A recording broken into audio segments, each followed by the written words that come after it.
कहानी के शुरू में हमें बताया जाता है कि बहुत सालों पहले हेवन जन्नत की पावर्स शक्तियाँ कम होने लगी थी। तो ये सब देखकर वहाँ की डीमंस ने गॉड्स पर हमला कर दिया। उनमें बहुत ही जबरदस्त लड़ाई हुई जिसमें बहुत सारे गॉड डीमंस मारे गए। मगर कुछ सालों के बाद हेवन की शक्तियाँ दोबारा से वापस आने लगी। ये देखकर वहाँ की गॉड और डीमंस ने शांति बनाने का फैसला किया कि पहले ही वहाँ पर बहुत सारी जाने जा चुकी थी। जिसके बाद वो एक गुफा में चले गए जिसको वो गोल्ड सनसेट केव कहा करते थे, जो असल में एक स्कूल की तरह था। वहाँ पर मास्टर बच्चों को ट्रेन किया करते थे, उनको सिखाते थे जो आगे जाकर गॉड बने। इसी तरह बहुत से साल गुजर गए थे। हम एक फ्लाइंग बोट उड़ने वाली कश्ती में एयरलैंड नाम के एक लड़के को देखते हैं। उसका असल में नाम यह जान था, जो पहले एक गॉड हुआ करता था, मगर कुछ गलतियों की वजह से उसने अपनी सारी ताकतों को खो दिया था। अब वो सिर्फ एक मामूली बाउंटी हंटर का काम किया करता था। बाउंटी हंटर मतलब वो ऐसे लोगों को पकड़ता था जो जुर्म करते थे कोई भी गलत काम। उसकी कश्ती में उसका नौकर उसको बताता है कि बहुत जल्दी हमारी कश्ती में गैस खत्म होने वाली है। उसी वक्त उनके फोन की बेल बजती है और उन्हें बाउंटी हंटर का काम मिलता है। उनको एक ऐसे इंसान को पकड़ना था जो मार्केट में कीमती खजाना चोरी कर बेचा करता था। उसका नौकर उस काम को देखकर बहुत ज्यादा खुश हो जाता है, क्योंकि वो काम उसी जगह का था जहाँ पर वो बहुत जल्दी पहुँचने वाले थे।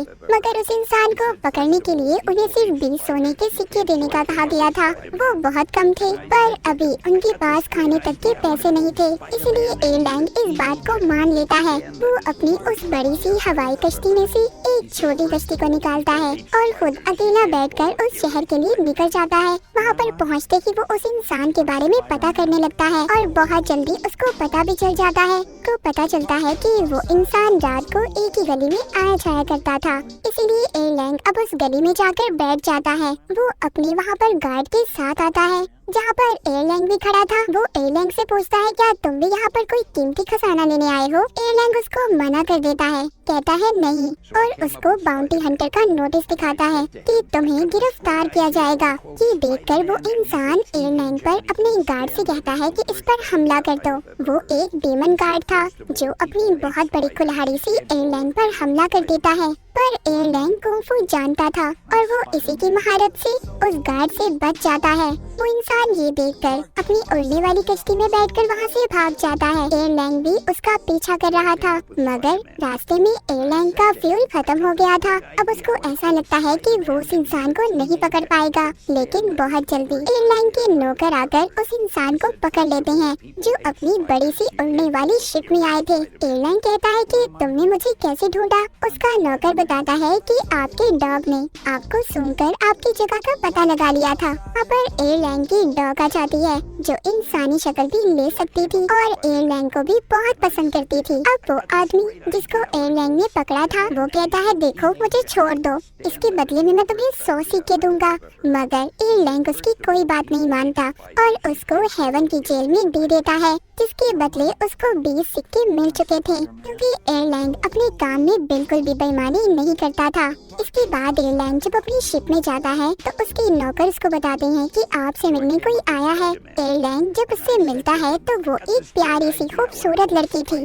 वो लड़की एयरलैंड को अपना नाम वैन लू बताती है और कहती है कि मैं चाहती हूँ तुम एक आदमी को पकड़ो, तो मेरी बहन का एक कीमती चिराग चुरा कर भाग गया है। इस काम के बदले एयरलैंड को बहुत सारे कीमती पत्थर भी देती है, पर एयरलैंड इस बात पर तवज्जो नहीं देता। वैन लू बताती है कि मेरी बहन अचानक से गायब हो गई और उसने अपने कमरे में सिर्फ वही कीमती चिराग छोड़ा था, मगर उसको एक छोटा लड़का चुरा कर भाग गया। एयरलैंड जब उस लड़के का नाम पूछता है, वैन लू बताती है कि उस छोटे लड़के का नाम चैन जियांग है। एयरलैंड जब ये नाम सुनता है तो उसे थोड़ा अजीब लगता है। उसे ऐसा लग रहा था कि शायद उसने पहले ही इस नाम को कहीं पर सुना है। वो लड़की वैन लू जाते हुए कहती है कि अगर तुम्हें उस लड़के के बारे में कुछ भी पता चले, अपनी जगह का पता बताकर कहती है कि मुझे इस जगह पर आकर सब कुछ बता देना।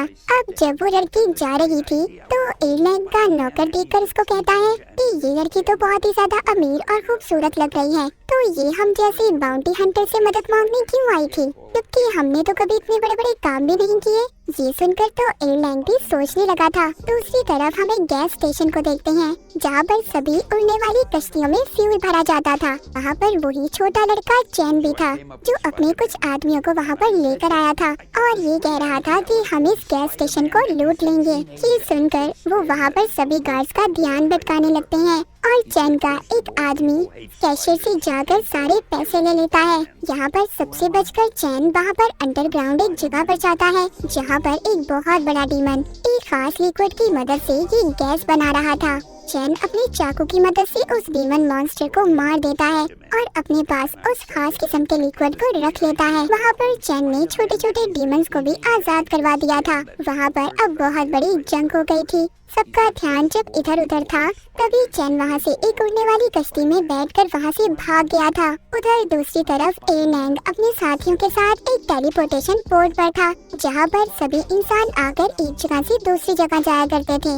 अब वो अपने सभी साथियों के साथ एक दूसरी जगह पर पहुंच गया था और अकेले ही उस जगह पर आकर वहां के कसीनो में चला जाता है, क्योंकि वहां पर एयरलाइन का एक जासूस आदमी काम किया करता था, जो उसको वहाँ की सारी खबरें देता था। वो वहाँ पर जाकर उस आदमी से चैन जियांग के बारे में पूछता है, जो सुनकर वो आदमी डर जाता है, क्योंकि उसके बारे में बहुत सारे लोग ऐसे ही पूछते फिर रहे थे। वो कहता है कि उसके बारे में तो और भी बहुत सारे लोग पूछते फिर रहे हैं, जो बहुत ज्यादा खतरनाक हैं, और उनकी तरफ इशारा करके वहाँ से भाग जाता है। तभी वहाँ पर एक मंकी बंदर अपने गार्ड के साथ आ गया था, जो असल में पहले एक क्रिमिनल था, मतलब वो बहुत से गलत काम किया करता था।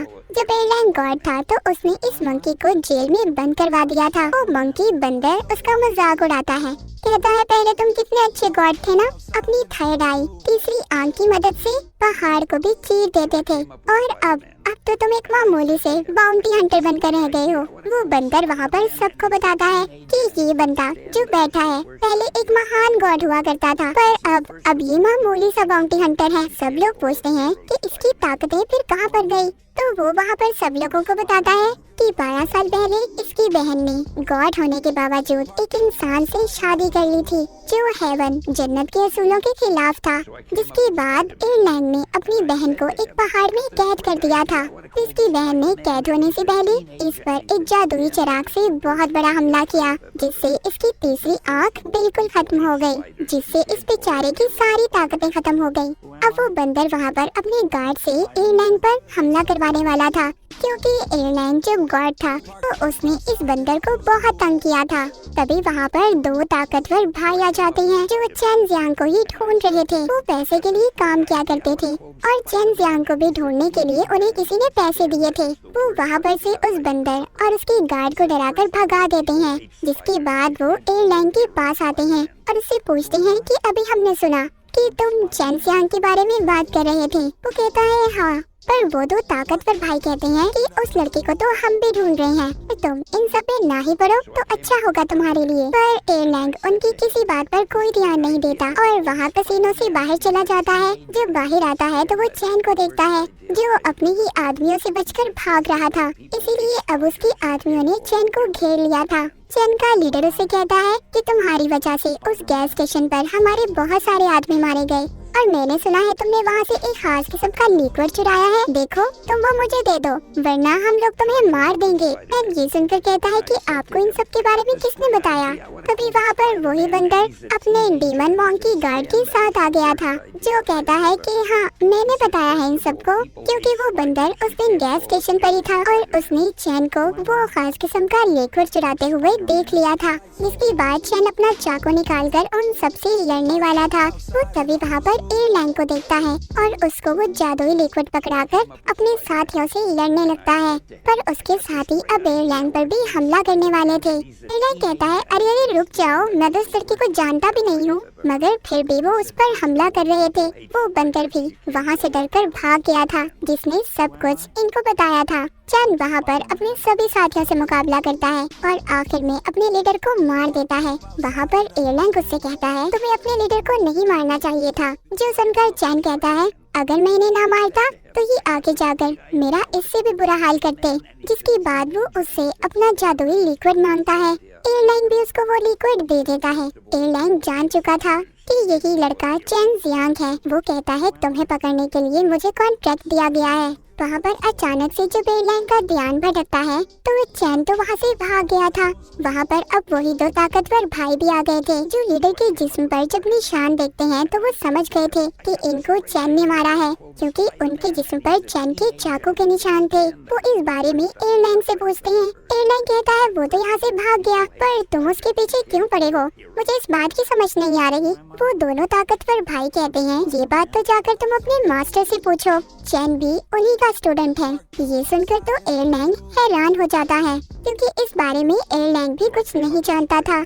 अगले दिन एयरलाइन अपने स्कूल आ जाता है, जहाँ पर उसके मास्टर थे जो सभी बच्चों को गॉड बनने की ट्रेनिंग दिया करते थे। जब वो अपने मास्टर से मिलता है तो उसके मास्टर एयरलाइन से बातें करने लगते हैं। हमें मास्टर की बातों से यहाँ पर पता चलता है कि 12 सालों पहले एयरलाइन ने अपनी बहन के साथ किसी और चीज को भी पहाड़ों में कैद किया था, होकर आजाद हो गई। जैसे कई सालों पहले हेवन जन्नत की शक्तियाँ पावर्स जा चुकी थी, इसी तरह अब भी हो सकता था, जिससे डीमन और गॉड्स में फिर से लड़ाई शुरू हो सकती थी। मास्टर एयरलाइन से यहाँ पर और भी बातें करते हैं और पूछते हैं क्या तुम्हारी तीसरी आँख ठीक हो चुकी है? एयरलाइन कहता है नहीं। मास्टर कहते हैं क्या पता कोई ऐसी जादुई शक्ति हो जो तुम्हारी तीसरी आँख को खोल सके। एयरलाइन अपने मास्टर से जब चैन का पूछता है तो वहाँ पर मास्टर का नौकर उसको बताता है कि चैन तुम्हारी बहन का बेटा है, जिसको यहाँ तुम ही लाए थे। ये सुनकर तो एयरलाइन बहुत ज्यादा हैरान हो गया था, क्योंकि उसने तो चैन को कभी देखा भी नहीं था। मास्टर कहते हैं ये बात तुम्हें इसलिए याद नहीं है क्योंकि ये हादसा 12 साल पहले का है, जब चैन बहुत छोटा था,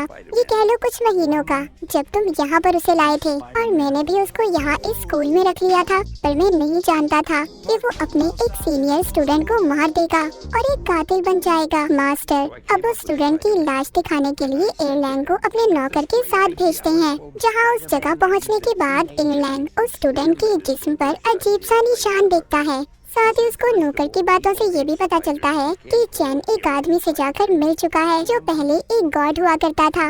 वो यहाँ पर कुछ असूलों के खिलाफ था, इसीलिए मास्टर ने उसको यहाँ इस स्कूल से निकाल दिया। वो नौकर एयरलाइन को ये भी बताता है कि चैन जाते हुए इस स्टूडेंट का एक जादुई चिराग भी चुरा कर भाग गया। मगर यहाँ पर एयरलाइन को कुछ भी समझ नहीं आ रही थी, क्योंकि उस खूबसूरत सी लड़की जिसका नाम वेनलू था, उसने तो कहा था कि वो जादुई चिराग उसकी बहन का है। उधर दूसरी तरफ हम उस गॉड को देखते हैं जिसको हेवन से निकाल दिया गया था। उसके पास चैन आता है और बताता है कि मैंने वो खास किस्म का लिक्विड चुरा लिया है। अब वो गॉड उसको कहता है कि तुम्हें अब उस चिराग को ढूंढना होगा, उसके हिस्सों को, जिसके बाद तुम उसको पूरा कर सकते हो। चैन उस गॉड को ये भी बताता है कि कल रात में एक आदमी से मिला था जिसका नाम एयरलाइन था। वो पुराना गॉड उसको बताता है वो आदमी असल में तुम्हारी मॉम का भाई है और वही इंसान है जिसने तुम्हारी मॉम को उन पहाड़ों में कैद किया था। ये सुनकर वो बहुत ज्यादा हैरान हो जाता है। वो गॉड उसको ये भी बताता है कि उसने तुम्हारी मॉम के वो जादुई चिराग को तोड़कर अलग अलग हिस्से कर दूर कहीं फेंक दिया था, और अगर तुम उसके सभी हिस्सों को जोड़ दोगे तो तुम उसकी मदद से अपनी मॉम को आजाद करवा सकते हो। वो गॉड चैन को ये भी बताता है कि हेवन का मास्टर बहुत ज्यादा खराब इंसान है, खुद तो अच्छाई और इंसानियत की बात करता है पर इन असूलों पर अमल नहीं करता, और मैं उससे बदला लेकर रहूंगा क्योंकि उसने मुझे उस हेवन के स्कूल से निकाल दिया था। यहाँ पर चैन उससे पूछता है कि एयरलाइन मेरे पीछे ही क्यों पड़ा है। वो बताता है कि उस लैंप तुम्हारी मॉम का कोई जिस्म का हिस्सा या फिर खून ही चला सकता है, और तुम्हारे अंदर भी तो उसकी बहन का खून है। दूसरी तरफ हमें दिखाया जाता है कि एयरलाइन वेनलो से मिलने जाता है, जो सबके सामने एक जगह पर डांस कर रही थी, क्योंकि वो एक डांसर थी।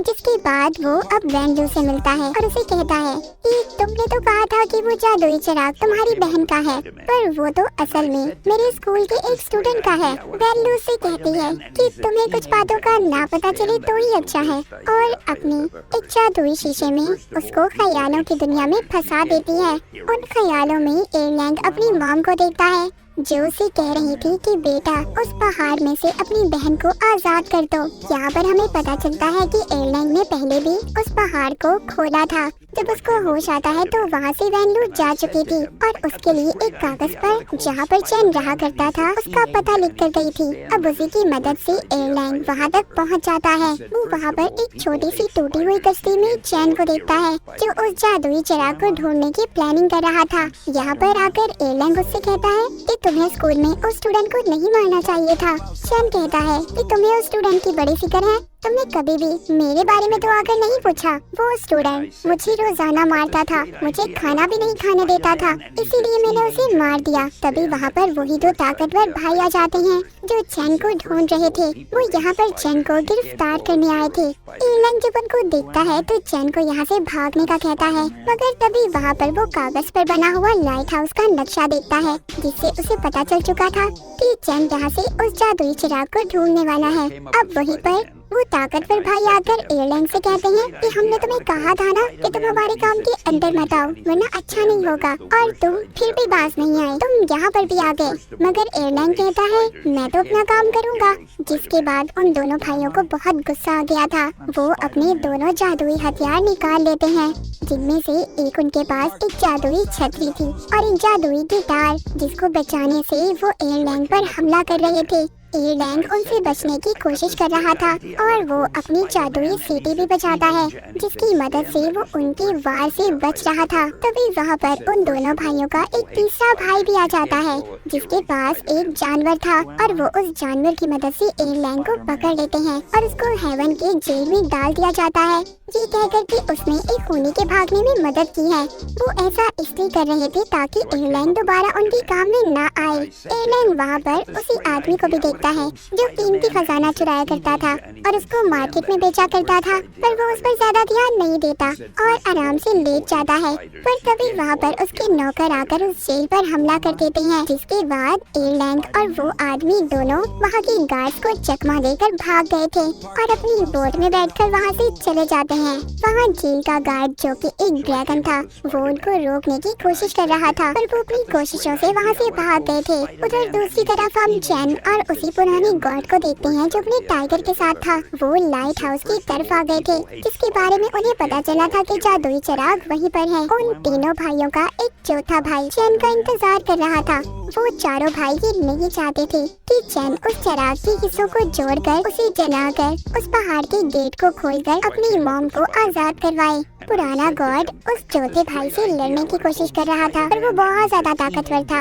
और उसकी ताकतों के आगे उस गॉड की ताकत बहुत कम थी। चैन वहाँ पर चुपके से उस चिराग को हासिल करने की कोशिश करता है, पर वो चौथा भाई अपनी ताकतवर आत्मा का साया बाहर निकाल लेता है, जो उसको उस चिराग तक पहुँचने नहीं दे रहा था। वहीं पर वो गॉड भी अपनी जादुई आत्मा बाहर निकालता है। अब ये दोनों एक दूसरे पर हमला कर रहे थे। इस लड़ाई में गॉड और टाइगर दोनों जख्मी हो गए थे। वहाँ पर चैन भी अपने जिस्म से वही जादुई आत्मा बाहर निकालता है। वो उन भाइयों का चौथा भाई देखकर ये हैरान हो गया था कि इतनी सी उम्र में चैन अपनी जादुई आत्मा कैसे बाहर निकाल सकता था। गॉड ने उस आदमी को मार दिया था, जिसके बाद चैन वहाँ से वो जादुई चिराग ले लेता है। तभी वहाँ पर बहुत सारी तलवारें उन पर हमला कर रही थी। चैन के हाथ पर जो धागा बंधा हुआ था, उससे वो जादुई चिराग जलने लगता है और उन तलवारों को दूर फेंकता है जो चैन पर हमला करने आ रही थी। मगर वो तलवारें दोबारा से चैन की तरफ बढ़ रही थी। इस बार गॉड अपनी सारी ताकतों से उन तलवारों को रोकने की कोशिश कर रहा था और चैन को वहाँ से भगा देता है। वहाँ पर वो तीनों ताकतवर भाई भी आ चुके थे। उनके साथ एक और बंदा था जो इन सभी जादुई तलवारों को कंट्रोल में कर रहा था। उस इंसान ने ही इन तीनों भाइयों को चैन के पीछे लगाया था। अब ये कौन था, इस बारे में हम थोड़ा सा आगे जानेंगे। वो उन तलवारों को इकट्ठा करके एक बहुत बड़ी जादुई तलवार बना लेता है और उस तलवार से उस गॉड पर हमला कर देता है, जिसके बाद वो चारों भाई वहाँ से चले गए थे। उसका टाइगर अपनी सारी ताकतों से अपने मालिक को बचाने की कोशिश कर रहा था, पर वहाँ पर उस वक्त कोई और भी आता है और उन दोनों को बहुत ज्यादा जख्मी कर देता है। उस वक्त वहाँ पर एयरलैंग भी पहुँच चुका था, जो उस गॉड से चैन के बारे में पूछता है, जिस पर वो बताता है कि चैन यहाँ से जा चुका है। एयरलैंग उस गॉड के जिस्म पर अजीब से निशान देखता है। वो जब उस निशानों के बारे में उससे पूछता है तो इससे पहले गॉड उसको कुछ बताता, वो और उसका टाइगर दोनों मर जाते हैं क्योंकि वो बहुत ज्यादा जख्मी हो चुके थे। उधर दूसरी तरफ वो आदमी जो कीमती खजाना चुरा कर बेचा करता था, वो एयरलैंग और उसके साथियों को एक खुफिया टेलीपोर्टेशन तक लेकर आता है। एयरलैंग को यहाँ से कहीं जाना था, मगर वो उस टेलीपोर्ट को इस्तेमाल नहीं कर सकता था। अब वो आदमी जो कीमती खजाना चुराया करता था, वो उन कीमती पत्थरों को लेकर जो एयरलाइन के पास थे जो उसको वेनलू ने दिए थे। वो आदमी वहाँ की गार्ड को वो कीमती पत्थर दे देता है, जिसके बाद वो उस रास्ते को खोल देता है, जिसकी मदद से एयरलाइन अब दूसरी दुनिया में पहुँच गया था। एयरलाइन टेलीपोर्ट की मदद से जिस जगह पर आया था वो जगह पूरी तरह से तबाह हो चुकी थी। वहीं पर दूर एक घर में उसको रोशनी नजर आती है और वो उस घर की तरफ बढ़ने लगता है। वहाँ पर वेनलू थी। चैन भी वहाँ पर वेनलू के पास उस जादुई चिराग के सभी हिस्सों को ले आया था, जिससे वो उन सभी हिस्सों को जोड़ देती है और उससे एक अजीब सी रोशनी बाहर आती है। और जब वो ये सब काम कर रही थी तभी वो एयरलाइन को आवाज लगाती है। उसको पता चल चुका था कि एयरलाइन छुप कर उनकी सभी बातों को सुन रहा था। एयरलाइन यहाँ पर चैन को सारी कहानी सुनाता है। कहता है तुम्हारी मॉम यानी कि मेरी बहन ने एक फिनिक्स स्पिरिट उड़ने वाली रूह को एक पहाड़ में कैद कर दिया था जो बहुत ताकतवर थी और उसी की वजह से कई सालों पहले हेवन से ताकतें खत्म हो गई, जिससे गॉड्स और डीमंस में लड़ाई हुई और उस उड़ने वाली आत्मा को कैद करने के लिए चैन तुम्हारी माँ खुद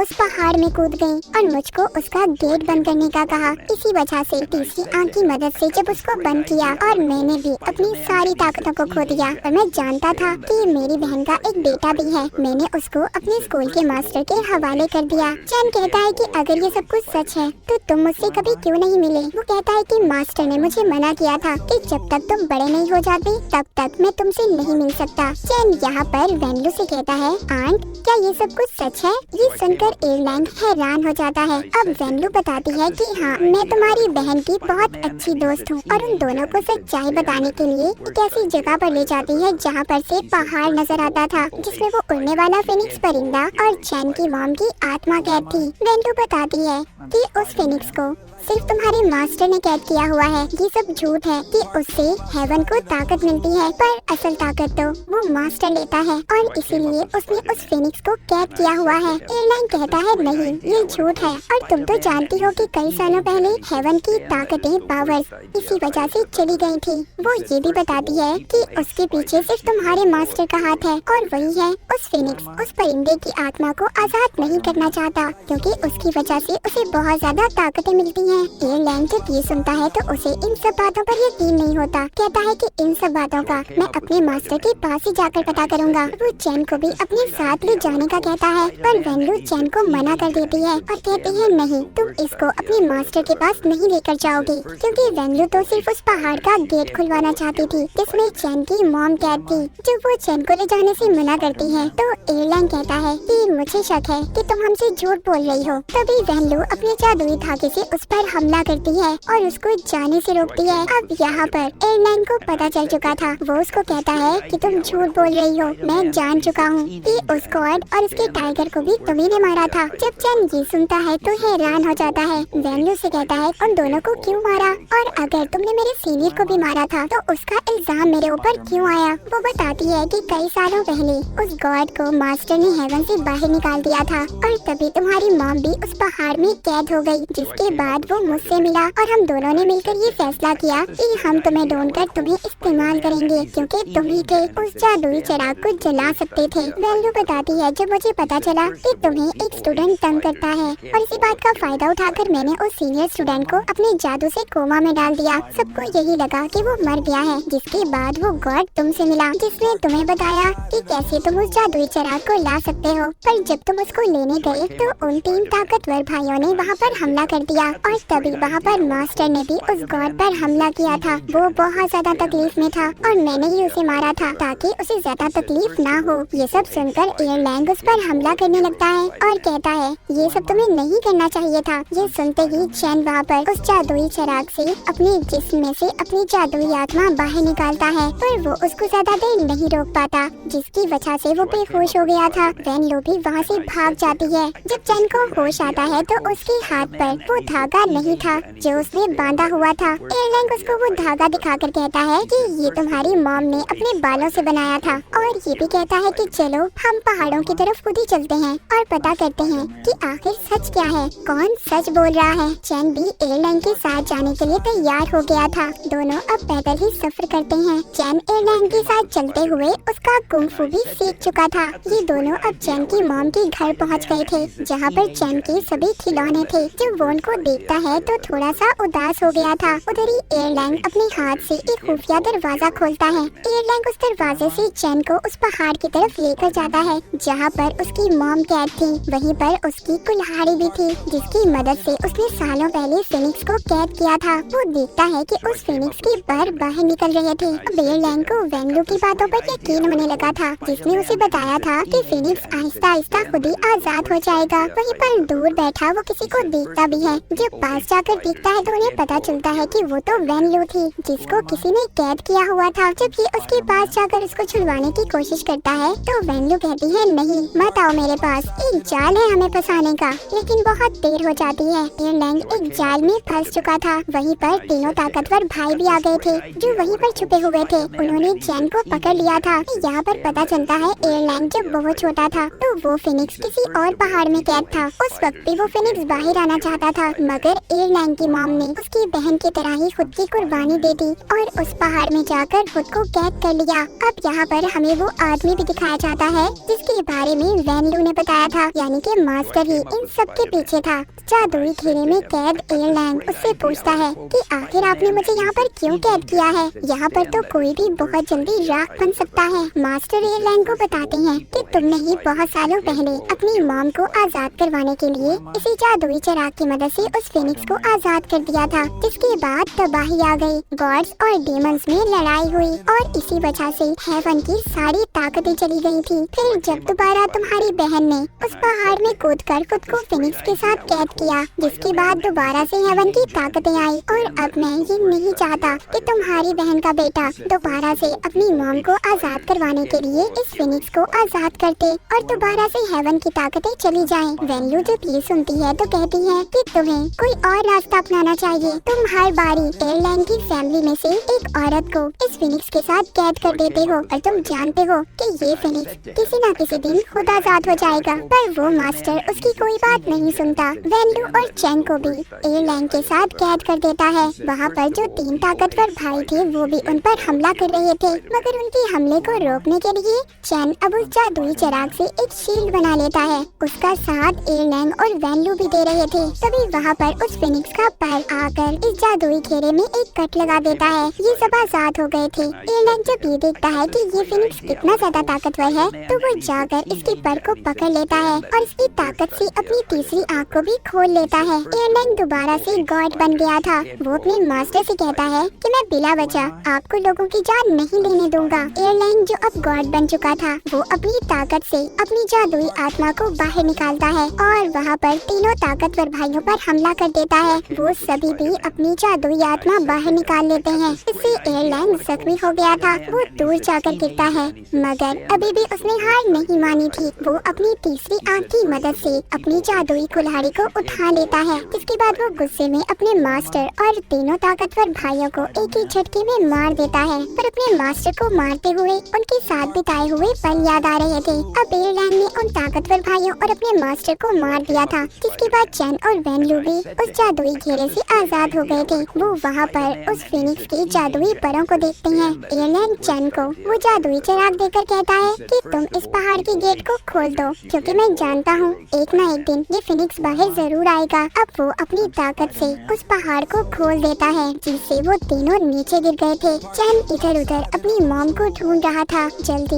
उसे अपनी मॉम दिखाई देती है। वो भागकर अपनी मॉम को गले लगाना चाहता था, पर ऐसा नहीं होता क्योंकि वो सिर्फ उसकी मॉम की आत्मा रूह थी। चैन की मॉम जब इतने सालों बाद अपने बेटे और भाई को देखती है तो उदास हो जाती है और जाते हुए अपने भाई से कहती है कि मेरे बेटे का ख्याल रखना। ये कहकर वो वहाँ से चली जाती है। चैन अपनी मॉम की आत्मा को जाते हुए देखकर बहुत ज्यादा रो रहा था। एयरलैंड चैन से कहता है कि तुम्हारी मॉम की आत्मा को मुक्ति सुकून मिल चुका है, वो जा चुकी है। फ्रैंकी इतना कहते ही ये कहानी यहीं पर खत्म होती है। आखिर में हम उस क्रिमिनल मंकी को देखते हैं जो बैठकर लड़के को एयरलैंड की ये कहानी सुना रहा था, जैसे मैंने आपको सुनाई। और इसी के साथ ये मूवी यहीं पर खत्म हो जाती है।